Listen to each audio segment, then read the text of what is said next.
Digitalisation झालेलं नाहीये. काही नागरिकांच्या तक्रारी आहेत की बाबा आमचे दाखले आम्हाला वेळेत मिळत नाही किंवा ते जे आहेत जुने दाखले की त्यांच्या फायली उंदरांनी पार कुरतडलेल्या आहेत. यावर काय प्रतिक्रिया आहे तुमची?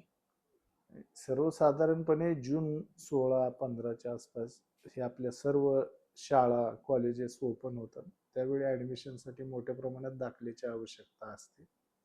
शहरामध्ये मॅटर्निटी हॉस्पिटल जे आहेत मोठ्या प्रमाणात आहेत. बहुतांशी जन्म इथे होतात आणि त्या हॉस्पिटल मार्फत नोंद केली जाते आणि ती साहजिकच आहे. म्हणजे हा जो पीक पिरियड असल्यामुळे या ठिकाणी गर्दी होणे, त्या गर्दीतून थोडंफार म्हणजे ह्याच्यातून मनस्तापातून अशा पद्धतीचं आंदोलन होतं.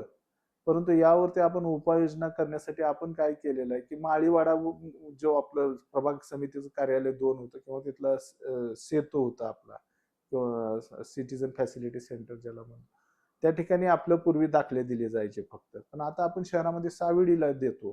तो जरी बुरुडगावचा असला तरी तो बुरुडगाव रोडचा असला तरी तो साविडीला जाऊन दाखला घेऊ शकतो. तो झेंडीगेटला जाऊन दाखला घेऊ शकतो किंवा तो बुरुडगाव रोडचं आपलं जिजामाता कार्यालय आहे केडगाव आणि बुरुडगावचं, तर त्या ठिकाणी देखील तो दाखला घेऊ शकतो.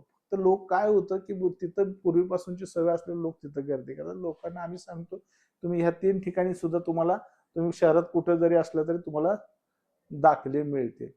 तिथले अतिशय म्हणजे नेहमीप्रमाणे मनुष्यबळ कमी आहे, मागणी जास्त आहे.